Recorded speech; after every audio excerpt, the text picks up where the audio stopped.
There is a number of things in our industry that you hear called like a vernacular. And there is an accepted level of vernacular. You guys ever follow politics or history? You get some college professor, you get somebody that comes out, they're a foreign policy expert. Now, they'll know the difference between Iraq and Iran, or at least they'll tell you that they do. They'll know the difference between a king, a president, and prime minister, or they'll tell you they do. They'll know a little something from the good book, whether it's New Testament or Old Testament. They'll have just enough. Slide a Ayatollah in there, slide a Mukhammedajan, and all of a sudden, they are a foreign policy expert because you don't have any idea what they just talked about. They have no idea what that means. You want to know something? We can bring it down. We don't have to go as high as politics. I see it in my sport with nutrition all the time, strength and conditioning. You get somebody who can throw out just enough words, tell you about your grams and your carbs versus your effective carbs, tell you about your nutrients and your micro nutrients, and you're completely lost. You're taking 12 grams of protein every 3 hours for every 2 pounds of body fat, and no one has any idea what you're saying, and boom. But that guy, instead of getting listed as somebody that is saying words that no one can understand, he'll get listed as an expert. So, in our sport, you will hear until you're blue in the face, footwork. Like if you ever have somebody breaking down a fight, they will say footwork. And that isn't an absolute, but that's 8 out of 10 in MMA. 8 out of 10, 80% of the time you will hear footwork. 100% of the time in boxing, you will hear footwork. Now, as we've learned from jiu-jitsu and judo, wrestling, whether that's freestyle, Greco-Roman, collegiate, as we've learned how important that grappling arts are, if you just go watch a grappling art, you will never hear them say the words footwork. If you're ever getting a list of compliments together to give a great wrestler, footwork will not be in there. And I only tease it and begrudge it because nobody knows what it means. I fought for 5 world championships, and footwork, as best I can tell, means your feet are moving where and how they move. Whether that's a distance that could create a balance, whether that's a rhythm, whether that's fast, slow, distracting, it's how your feet move. So it's very weird when somebody breaks down as a compliment somebody's footwork. Do you do that when you're at the mall? You're at the mall, people are shopping there from store to store. Hey, look at that guy's walk. I like how he walks. Maybe one guy's a little faster, he gets in a right. Hey, look at his feet. I like that footwork. It's just weird. It's a really weird thing to say. Reach advantage. Now, reach advantage goes to whoever has a longer reach. It is not actually an advantage. If you were to go grab 10 fights at random, absolutely at random, get them together and see who won the fight, and then see if their arms were longer than their opponents, you will quickly see it is not an advantage. The longest reach in our sport is Jon Jones, who just might be the best fighter sport. Right? So right there, you could use that and go, hey, shit, look at that. Okay, great. But Mike Tyson never had a longer arm than an opponent. Never, not once. Then we go to size advantage. And size advantage is always a great one because Muhammad Ali was 198 pounds in his prime when he was the heavyweight champion. There's only been 3 boxers in history to achieve a championship that had to cut weight to make heavyweight. We got one right now in Tyson Fury.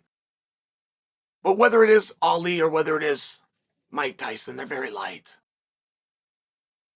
In MMA, we had Brock Lesnar. Do we have anyone else? Do we have anyone else that had to cut to the limit?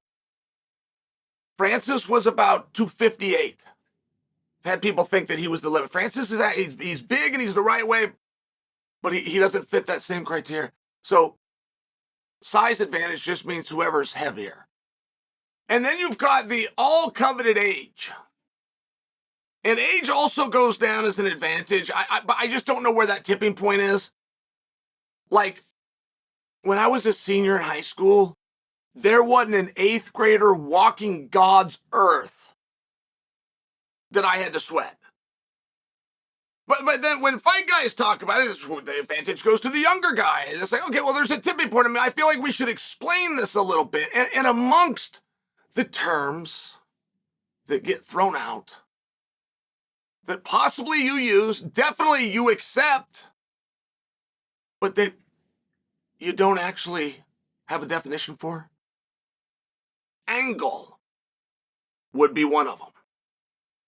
And while that's something that you don't understand, it's real. Like if I could hit you on the chin, okay, your chin, that jawline, it wouldn't matter where. Like if I hit you with the same exact force and velocity straight on, I could get a very different result if I hit you from this angle.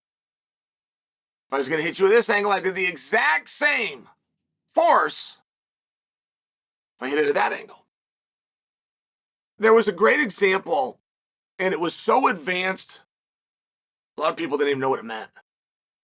And it was Anderson Silva versus Chris Weidman, part 1. And Anderson lost, and, Dana's in the back, and he sees him, and he's got, hey, how you doing? Checking in on him.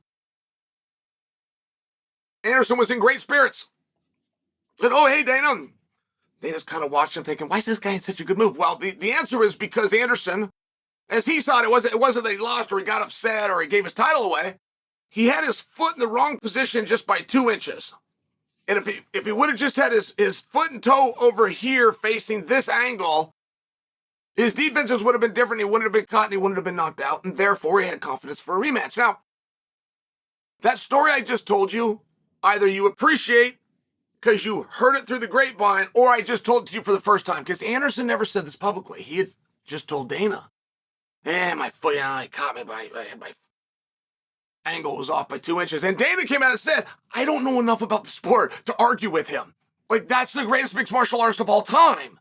He sees things differently.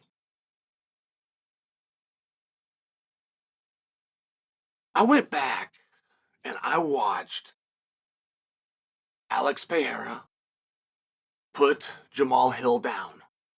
Now, when he put him down is all that I was looking for. I wasn't looking for the swarm and how he got him out of there. The put down was the first of the dominoes. Jamahal doesn't go down, none of the rest of it happens. And it was this very cool moment. It was this gangster movement by Pereira.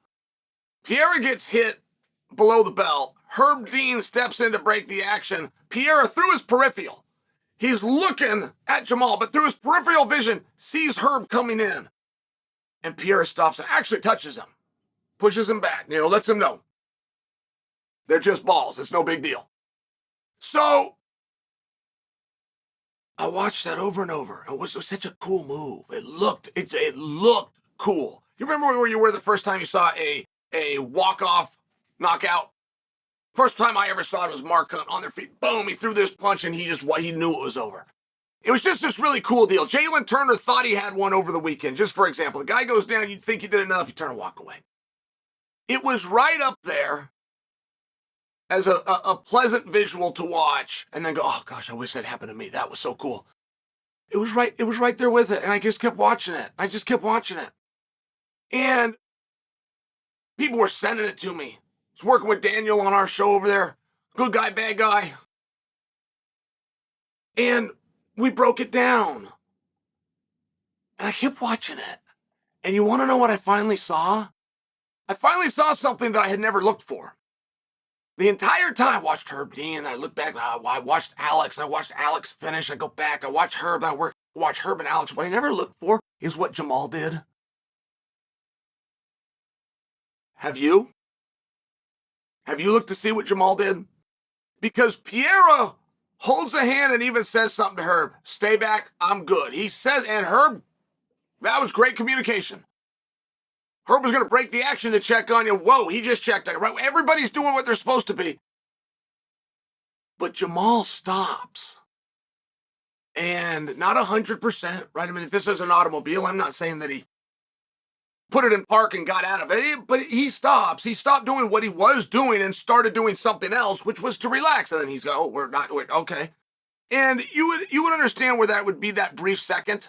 Like if that were you, you'd think that, right? You've never seen a referee step in and a fighter tell him get back. Like if the ref comes in after you know you just kicked the guy low, you're going to have a break in the action. So Jamahal begins that break in the action when Herb gets notified and makes the decision that he's going to get out of it.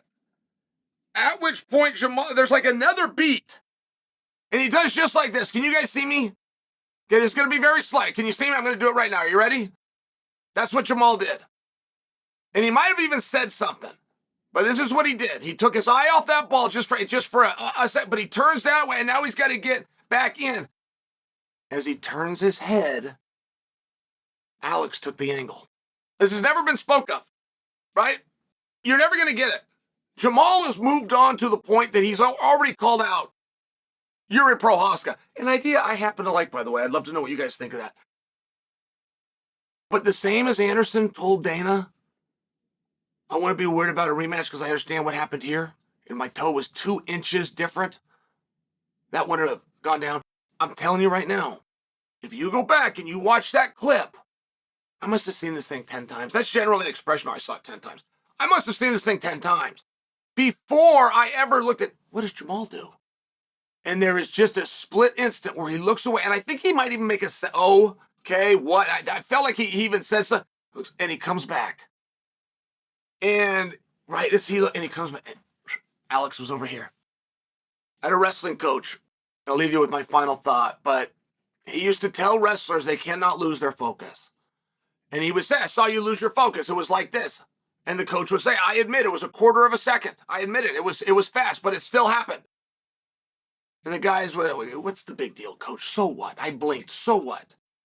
And Coach Pittman would tell him, all right, great. I want you to go home tonight. I want you to turn your burner on until that stove is red hot. Then I want you to put your cheek on that burner for a quarter of a second and come back and tell me it's not a long time.